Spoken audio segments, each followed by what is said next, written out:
আসসালামু আলাইকুম। আজকে কথা বলবো হচ্ছে ক্ষুদ্র নিগোষ্ঠী নিয়ে। এখান থেকে প্রত্যেকবার কোয়েশ্চেন বিসিএসে আসেই এবং অন্যান্য চাকরির পরীক্ষাও আপনারা এখান থেকে কোয়েশ্চেন পাবেন।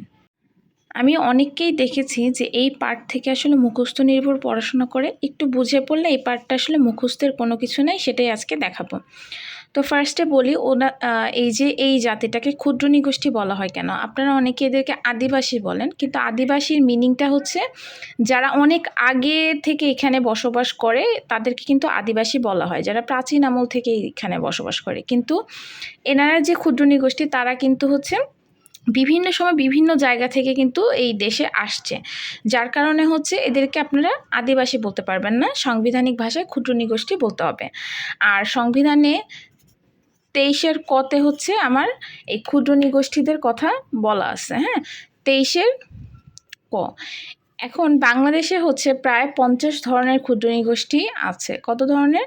50 ধরনের। এই সংখ্যাগুলো আপনাদের মনে রাখতে হবে। এর মধ্যে শুধুমাত্র এই যে পার্বত্য চট্টগ্রাম, এখানেই আছে প্রায় 12 রকমের। হ্যাঁ, তো আপনারা হচ্ছে এই কয়টা মনে রেখে বাকি সব হচ্ছে পার্বত্য চট্টগ্রাম, এভাবে ভাবলেই হবে।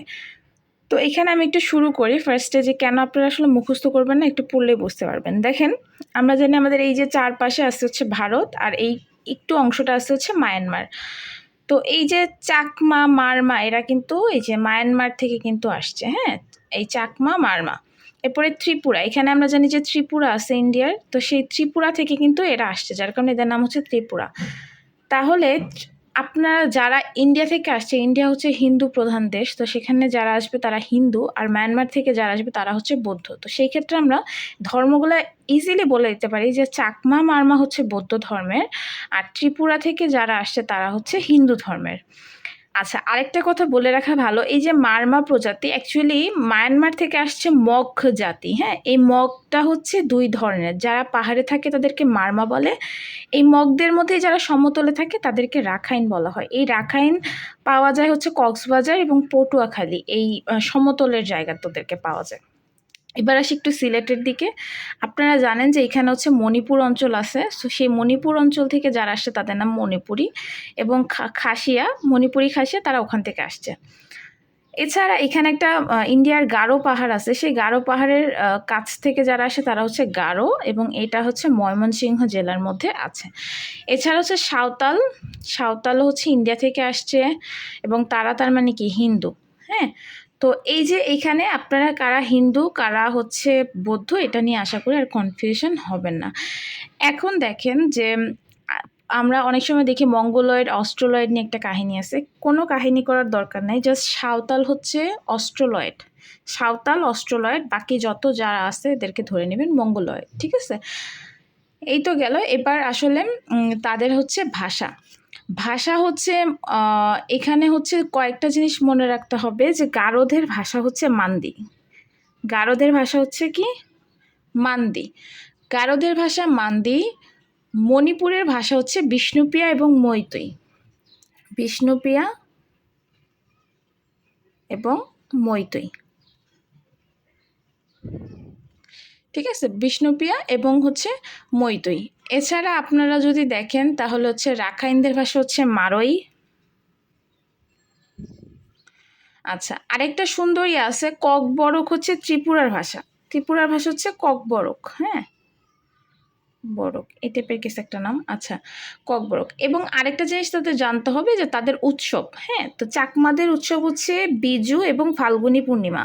আমি এটা মনে রাখি চাবি দিয়ে। হ্যাঁ, চাবি, বিজু, ফাল্গুনী পূর্ণিমা, যেহেতু তারা বৌদ্ধ, ফাল্গুনী পূর্ণিমাটা হচ্ছে পূর্ণিমা। আচ্ছা, মারমা হচ্ছে সাংগ্রাই এবং বৌদ্ধ পূর্ণিমা।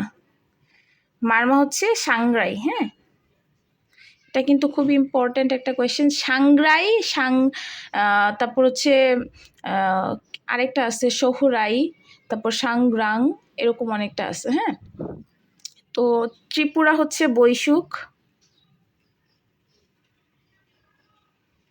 হ্যাঁ, এই তিনটা মিলায় বলে বৈশাবী, একটা অনুষ্ঠান আছে, তিনটাকে একসাথে বলা হয় বৈশাবী।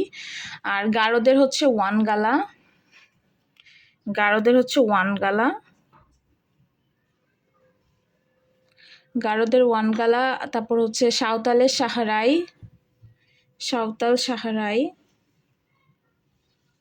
ওকে, সাঁওতালের সাহারাই। আচ্ছা, তো এছাড়া সাঁওতালদের একটা হচ্ছে ঝুমুর নাচ, যেটাও খুব বিখ্যাত। আর হচ্ছে রাখাইনদের হচ্ছে সাংগ্রাই এবং জলকেলি।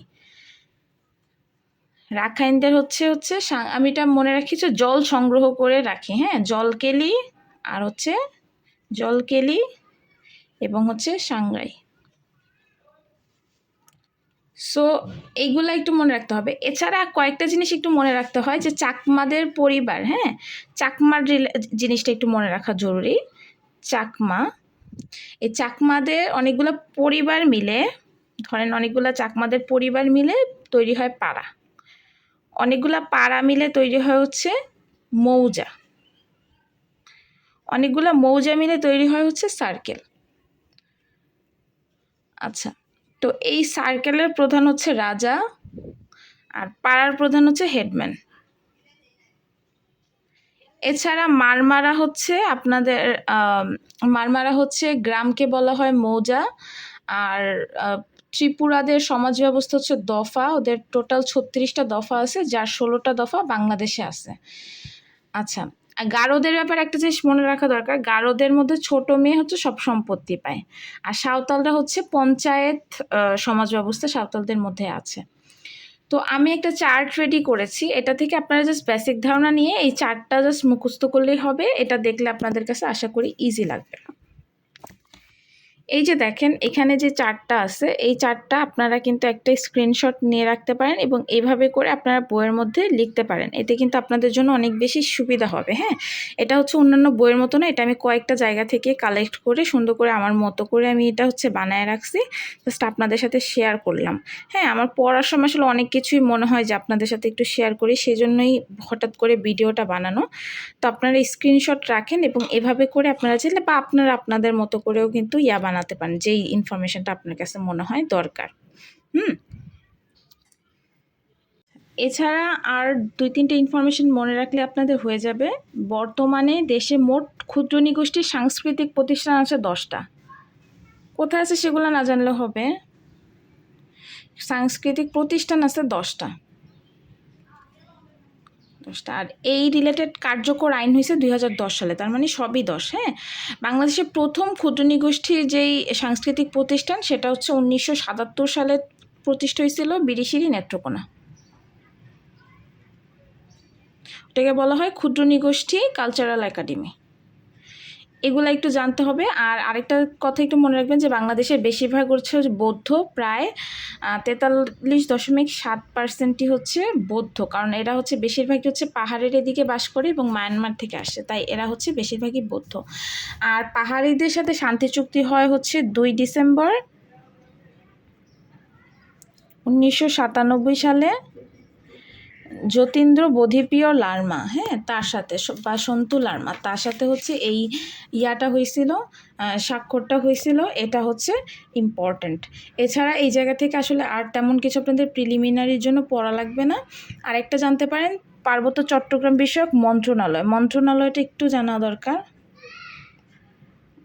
আমার হাতের লেখা আসলে এক হাতে ক্যামেরা ধরছে দেখে খারাপ হইতেছে। মন্ত্রণালয় হচ্ছে আপনাদের 1998 সালে, মানে এই কি জানি বলে, এই যে যখন শান্তি চুক্তিটা হয়েছে সেখানেই বলা ছিল যে ওদের জন্য একটা মন্ত্রণালয় তৈরি করতে হবে আলাদা করে।